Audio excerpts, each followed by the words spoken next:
Page made the claim in a letter he wrote to an academic publishing house in August 2013, according to Time. He wrote the letter during a dispute over an unpublished manuscript that he submitted to the press for publication. Over the past half-year, I have had the privilege to serve as an informal advisor to the staff of the Kremlin in preparation for their presidency of the G20 summit next month, where energy issues will be a prominent point on the agenda, the letter reads. Page, who has been described as a very minor player in the Trump campaign, is at the center of a now declassified memo put together by Republicans on the House Intelligence Committee that accuses the Justice Department of abuse. That research, which appeared in a dossier compiled by former MI6 operative Christopher Steele, contended that in July 2016, Page took a trip to Moscow. Page is said to have met a senior Kremlin official and a senior associate of Russian President Vladimir Putin. According to the dossier, these meetings included conversations about helping Trump and hurting Hillary Clinton in the presidential campaign.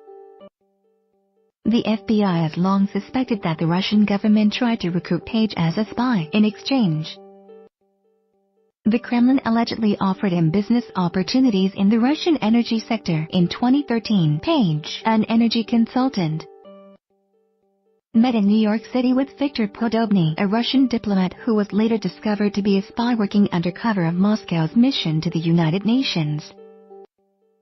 According to BuzzFeed News, 2 years later, the feds filed charges against Podobny after breaking up an alleged Russian spy ring that was said to be seeking information on U.S. sanctions as well as efforts to develop alternative energy.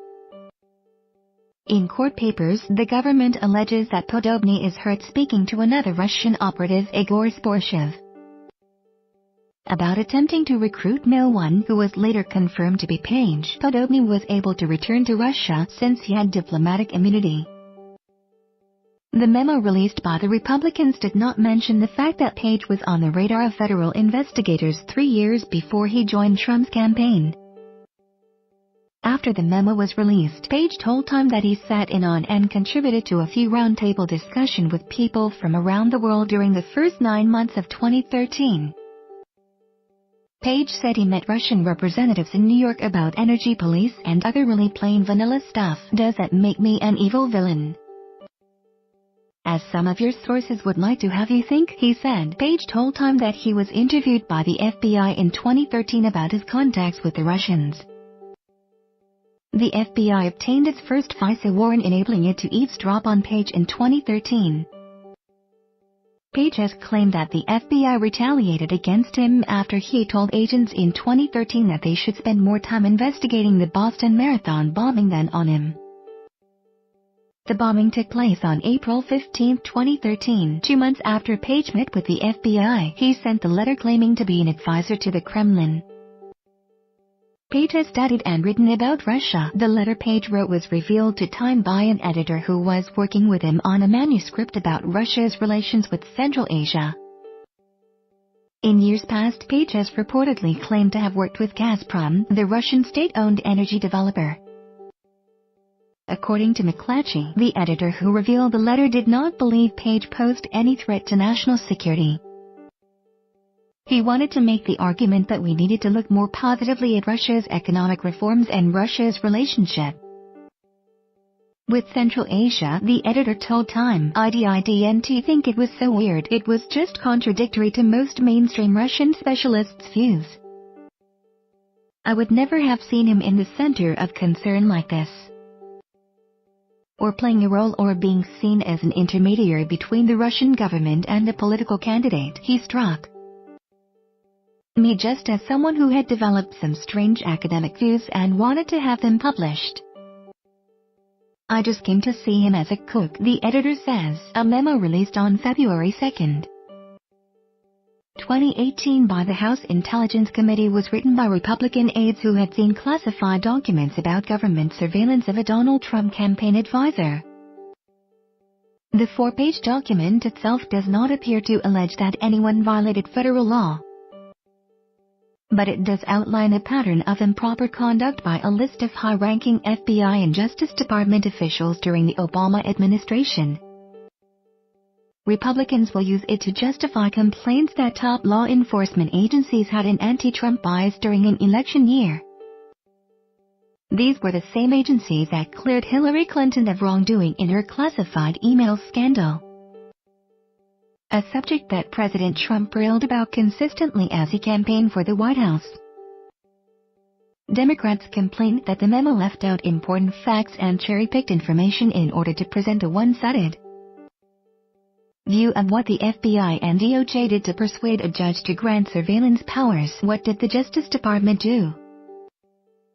A Foreign Intelligence Surveillance Act (FISA) judge granted the Justice Department a warrant to spy on Carter Page, a Trump foreign policy advisor, partially on the basis of an anti-Trump dossier compiled by an opposition research group funded by Democrats. Using a law firm as a middleman, the Hillary Clinton campaign and the Democratic National Committee paid the firm, Fusion GPS. Fusion then paid former British spy Christopher Steele more than $160,000 to dig up Russia-related dirt on Trump. The Republican memo concludes that Steele himself was biased, since he was desperate that Donald Trump not get elected and was passionate about him not being president, but the FBI continued using him as a confidential source anyway, even after he violated the most basic rule of working with a government intelligence service by telling a reporter what he was up to. The warrant application also relied on a news article by a Yahoo reporter without telling the judge that leaks from Steele himself were at its center. When the Justice Department asked the court for permission to spy on Page, it didn't disclose Steele's bias. It also never mentioned that it was asking for a warrant based on materials that were paid for by Trump's political opponents. Why is the Steele dossier so important? FBI Deputy Director Andrew McCabe testified before the House Intelligence Committee in December 2017 that no surveillance warrant would have been sought without the Steele dossier information. The dossier itself was full of bombshell claims about Trump, most notably that he cavorted with prostitutes in a Moscow hotel room, that the Kremlin had rigged with recording devices.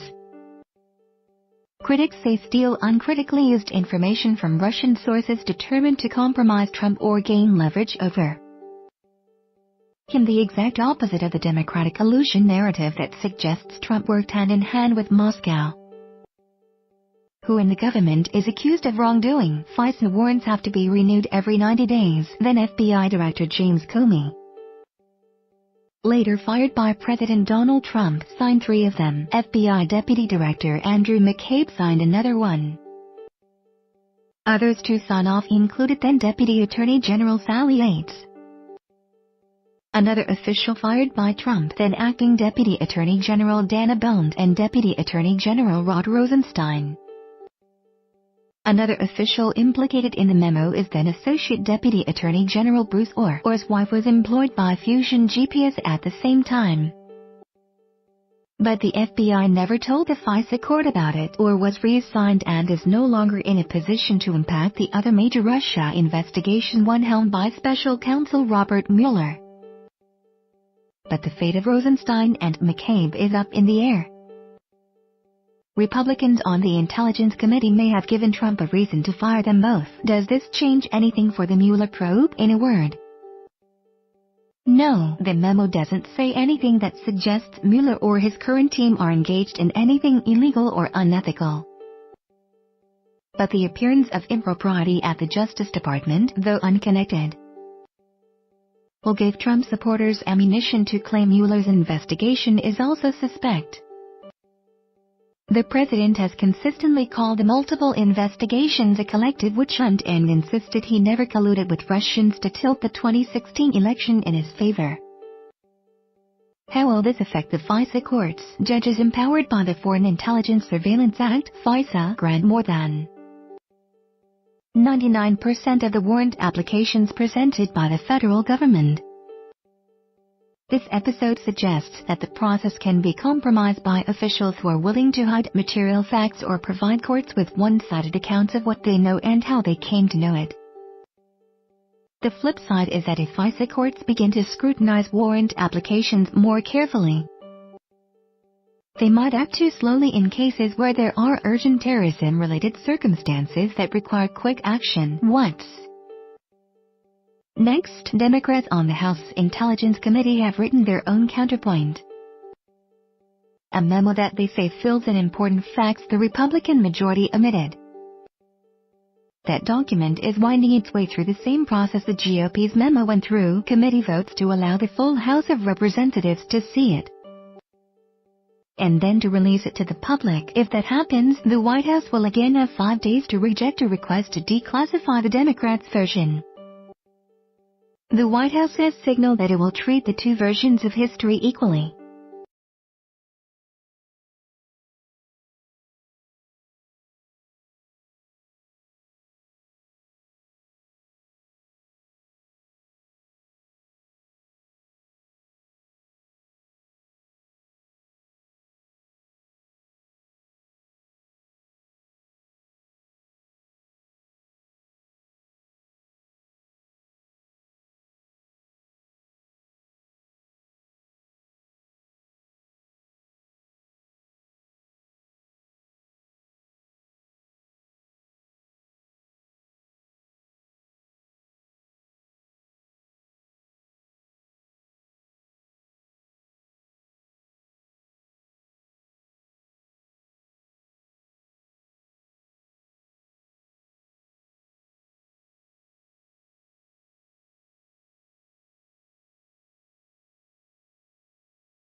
The freaks at.